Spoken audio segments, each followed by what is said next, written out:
Quando você vai contra uma injustiça, o direito internacional diz que você pode usar todos os meios, inclusive armados, se você está resistindo a uma opressão racista ou a um movimento colonialista que é Israel.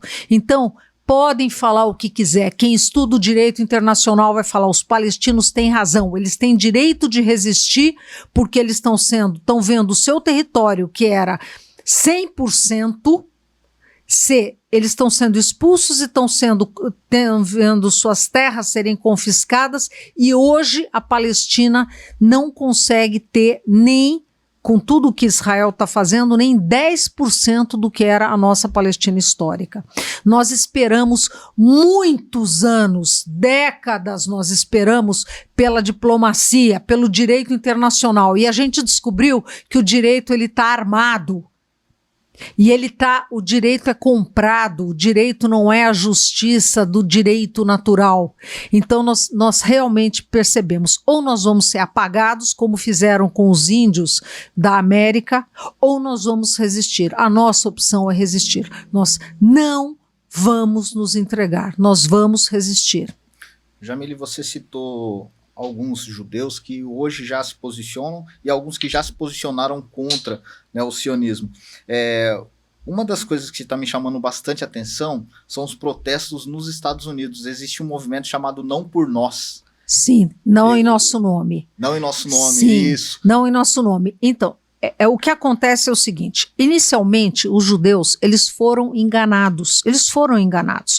Primeiramente, eles achavam que era uma terra vazia. Quando não dava, a Golda Meir falava, nos anos 70, ela falava: não há palestinos não existem, olha que mulher psicopata. Palestinos não existem. Quando as pessoas falaram: mas espera aí, como não existem se tem 239 campos de refugiados? Se tem milhões pelo mundo? Como não existem? Aí não dava para dizer: então os palestinos abandonaram as suas casas voluntariamente. Nós compramos as terras. Aí quando ficou: mas espera aí, vocês tinham 5,6%. Como compraram as terras? É que eles abandonaram as suas casas voluntariamente. Então, conforme esses novos historiadores israelenses começaram a contar a verdade, alguns judeus passam a tomar ciência do que é Israel. Então são esses movimentos. No Brasil tem Vozes Judaicas pela Democracia, tem Rabinos pela Democracia nos Estados Unidos, em Israel tem a B'Tselem, Organização de Direitos Humanos, são judeus defendendo os palestinos. Breaking the Silence, que são ex-soldados que estão denunciando o que é o exército de Israel. É muito interessante ver os relatos deles, porque eles falam assim: olha, a gente entrava no território palestino, na Cisjordânia e Gaza, achando que a gente ia ver terroristas.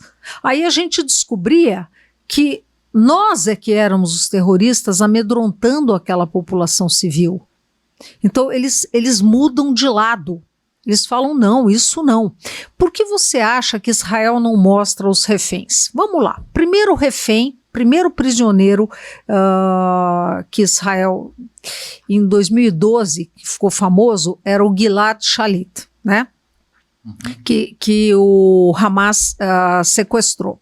Quando houve uma troca de prisioneiros, e ele foi trocado por 1.000 prisioneiros políticos palestinos, um judeu por 1.000 prisioneiros políticos palestinos. Quando ele foi solto, foi muito interessante, porque eles acharam que o Gilad Shalit ia falar mal dos palestinos, ia falar: o Hamas e tal. Aí falaram assim para ele: ô Gilad, como é que foi ser sequestrado pelos terroristas?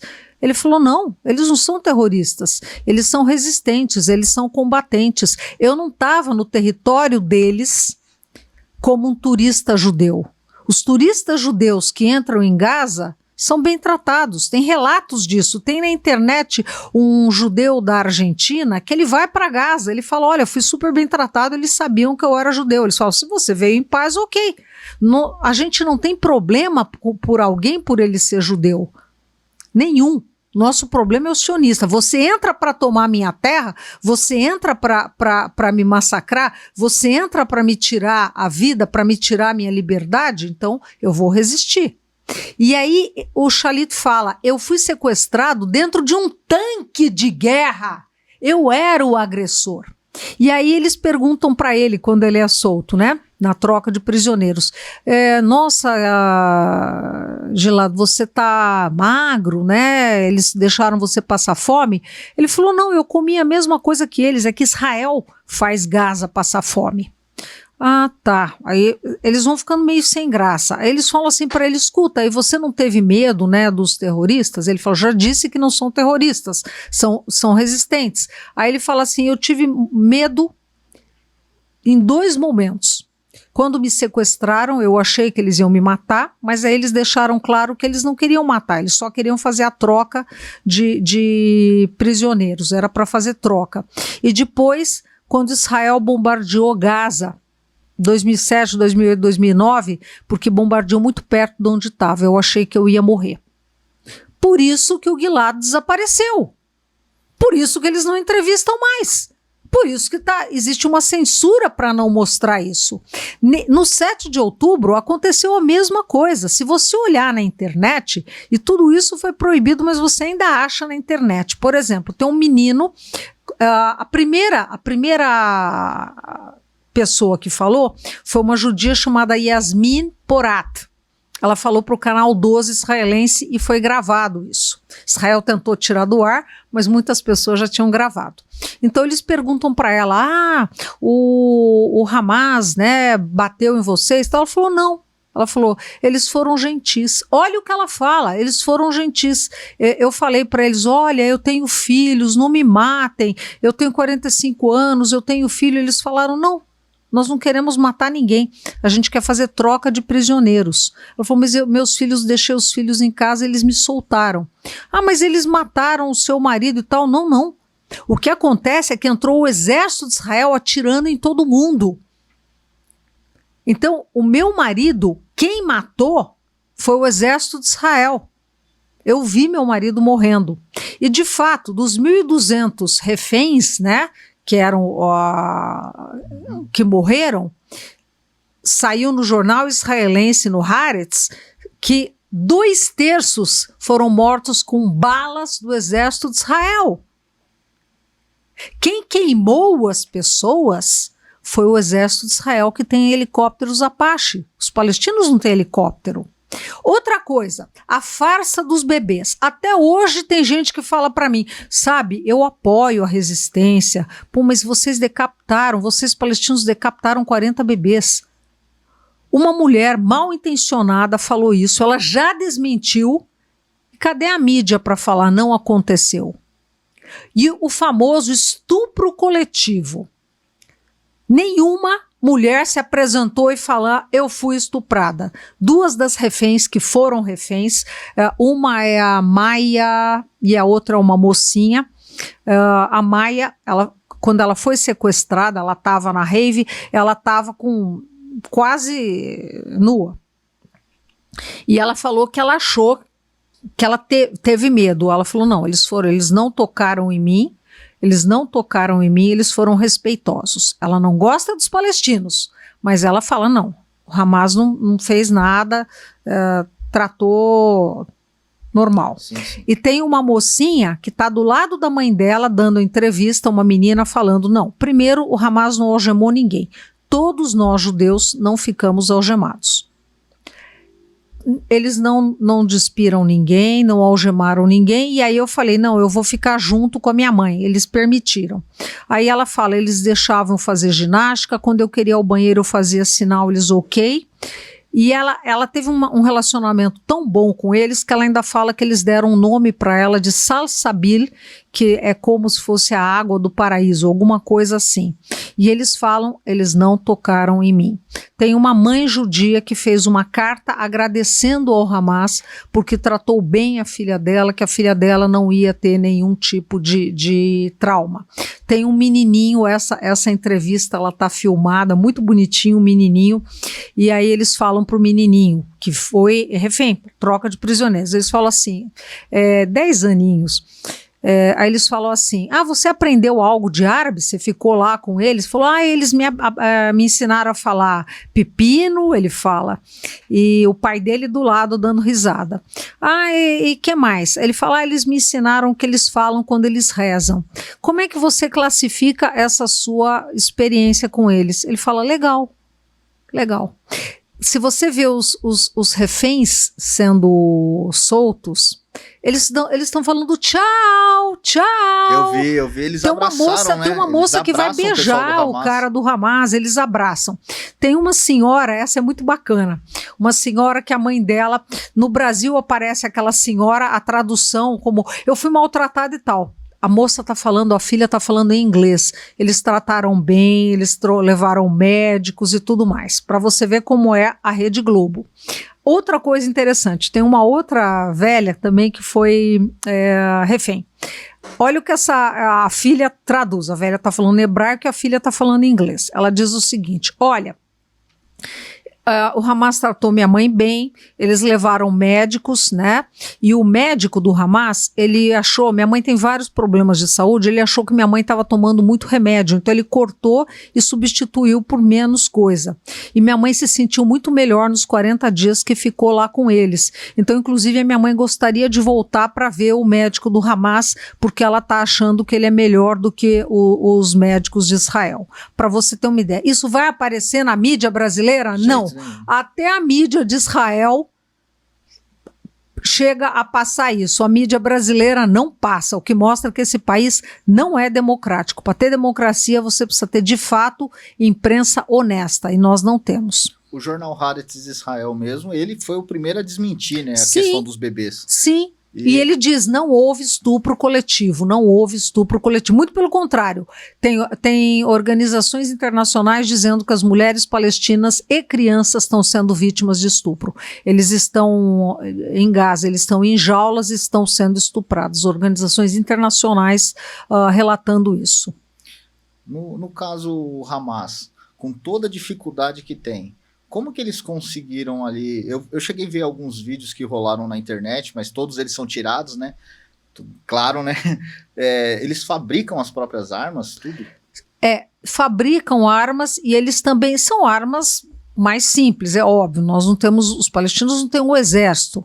O Hamas é a nossa milícia, a nossa resistência, né? São os nossos Vietcongs. Hoje, eles são criminalizados, porque nós estamos indo contra... o poder hegemônico, assim como foram os Vietcongs, assim como foram os que falavam contra a escravidão. Todo mundo que fala contra o sistema, ele é criminalizado. As mulheres que quiseram o voto, o sufrágio feminino, elas eram todas vagabundas, criminosas, enfim. Quem luta contra a opressão, ele é sempre criminalizado, ele é preso, ele é terrorista, né? Mandela foi terrorista, Mandela foi preso por 25 anos, Gandhi foi preso, Mandela explodiu locais civis. Ele falava, não tem jeito, o mundo não vê o que acontece na África do Sul. Mandela tem uma frase, né? Não adianta nada nós sermos libertos e a Palestina ainda estar presa. Sim, ele diz, né, que enquanto a Palestina não se libertar do apartheid, a África do Sul de fato não será livre. E é por isso que a África do Sul se empenhou tanto?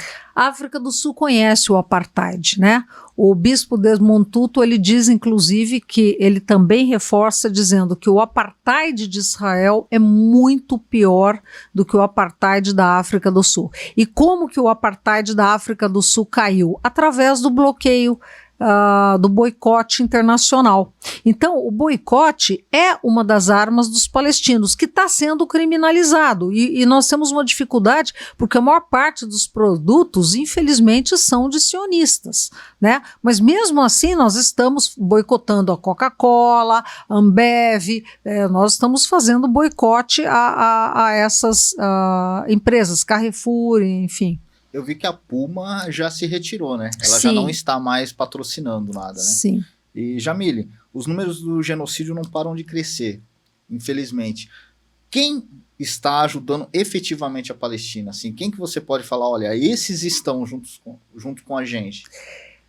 Tem muita gente querendo ajudar, mas como Israel não deixa entrar alimento, Israel não deixa entrar nada, hoje, de fato, conseguindo ajudar ninguém. Só Sim, Oates, muita né? o que a gente tem é mínimo, entendeu? Hoje a gente não tem Médicos Sem Fronteiras, por exemplo, lá, né? Mas você olha, por exemplo, tem até uma brasileira que foi Médicos Sem Fronteira, que ela dá uma entrevista de oftalmologista, salvo engano, e ela explica o que é Gaza. Ela fala, olha, eu fui muito bem tratada em Gaza. Ela explica, de fato, o que é a prisão de Gaza. E as maldades de Israel, as crueldades. Por exemplo, em 2005, Israel acabou com a planta de tratamento de esgoto. Ele não deixou reconstruir, porque assim ele tem uma população que adoece. Ele acaba com as plantas de eletricidade em Gaza. Já antes, então antes desse massacre, Gaza tinha 4 horas de eletricidade por dia, não tinha geladeira. Dá para você imaginar o que o general falou. Ele falou assim, se não podemos matar Gaza, não vamos deixar Gaza viver. Tanto que os números hoje das mortes, eles são os números das pessoas que estão morrendo nas explosões. Não é o número das pessoas que estão morrendo por falta de remédio e falta de fome. Esse número é bem maior. E falta de comida e de água. E, por exemplo, existem coisas que as pessoas não percebem. Proibir entrar analgésicos. Então, tem mais de 1.000 crianças que tiveram membros amputados pelas bombas de Israel. Né? Você sabe que quando uma bomba explode, né? Então, tem um relato no Globo de uma mulher falando de uma criancinha que perdeu o braço, a perna, e ela olha e essa criancinha está com a fralda cheia de sangue. Para você tentar preservar a vida desse ser humano, você vai ter que fazer a remoção, né, de tecido, debridamento e tal. Isso tudo é feito sem anestesia. Dá para imaginar isso? Então, assim, realmente... O que Israel está fazendo com os palestinos é algo, de uma crueldade que nunca vai ser esquecida. Você citou sobre as resoluções da ONU, elas não são cumpridas. Tem algo em Israel que eu confesso, eu fiquei perplexo, mesmo sabendo que aquilo ali já te deixa louco, aí você fala, poxa, pode piorar. Por exemplo, se um sionista se arrepender e ele quiser devolver, ele não pode, né? Ele não pode devolver a casa. Não, né? Não pode. Não pode. Ou seja, até mesmo aqueles que, olha, entendem, olha, a gente está fazendo mal aqui, eu não quero fazer parte disso, ele não pode. Olha, por exemplo, as pessoas pensam assim, todos os judeus do mundo podem ir para Israel. Se eles forem de fé judaica, se eles forem ateus, eles entram. Mas se eles se converterem ao islamismo, por exemplo, eles não podem entrar, eles não vão ter cidadania. Então, isso vai mostrando que Israel não é democrático. As prisões israelenses, você olha, por exemplo, quando tem na internet a comparação dos reféns que foram soltos pelo Hamas com os prisioneiros palestinos. Então tem uma foto dessa Mia, né? Fala, Mia, 2 meses com o Hamas. Ela entra linda, perfeitinha, sai perfeitinha. Mostra o prisioneiro palestino. Torturas, choques, estupro, privação de água, privação de sono. Nenhum refém do Hamas relatou isso. E detalhe, agora os que tiverem vivos, porque o Hamas não sabe quem mais está vivo, com certeza eles estão passando fome. Mas quem está matando de fome os seus cidadãos é Israel. É Israel. Porque o que o Hamas falou para esses reféns, e os reféns relatavam isso, né? Israel não se importa de fato com esses reféns. Aquele é um Estado armado, uma Esparta para favorecer, para vender armas e para favorecer uma elite. Todos os bandidos do mundo, os Madov e tal, que dão golpe, vão lá para Israel e estão lá protegidos. E tem uma população de soldados sendo idiotizada, se transformando em psicopatas. Eu acho que deve ser droga. Eu vi tem uma moça linda na internet, uma judia, falando: olha, eu matei 5 bebês palestinos, mas eu quero chegar na meta, minha meta é chegar lá como um camarada lá, o meu amigo que matou 12. E ela está falando isso como eu falaria para você: olha, eu tenho 5 sapatos, mas eu quero ter 12 pares. Você olha e fala: como pode? Como pode? De fato, Moshe Menuhin tinha razão. O sionismo, e o Naturei Karta, o sionismo é o túmulo do judaísmo. Pegou todos os valores humanistas do judaísmo e jogou no lixo. Ai, coitados dos judeus por deixarem confundir o sionismo com o judaísmo. Quem vai pagar essa conta são eles também. São eles. São eles também. Jamile, a gente vai ter que fazer uma segunda parte, deu o nosso horário. Bom, confesso que todas as vezes que eu pude te ouvir, eu sempre aprendo um pouco mais, descubro algo que, como eu falei, me deixa ainda mais perplexo, mas, enfim, nós teremos a segunda parte. Pode deixar suas considerações finais. Como Palestina, eu acredito o que falou Jesus: a verdade liberta. O que vai libertar os palestinos, o que vai libertar os judeus do sionismo, eu vou repetir as frases, o que o Breno Altman, judeu brasileiro, fala, vai ser conhecer a verdade. Pare, Israel, pare, Conib, parem de mentir, parem de mentir. Essa conta vai chegar para vocês. Essa conta vai chegar, vocês vão ter consciências pesadas, vocês estão destruindo pessoas, destruindo árabes, destruindo vocês mesmos. Isso vai, não há mal que dure para sempre. Israel vai ser lembrado como, de fato, uma página nojenta, cruel e fraudulenta da história. Quero agradecer a todos que vão assistir, que irão assistir esse vídeo, e quero pedir que divulguem, por favor, divulguem exatamente porque nós não estamos defendendo o lado A ou B, nós estamos defendendo a vida. E até a próxima.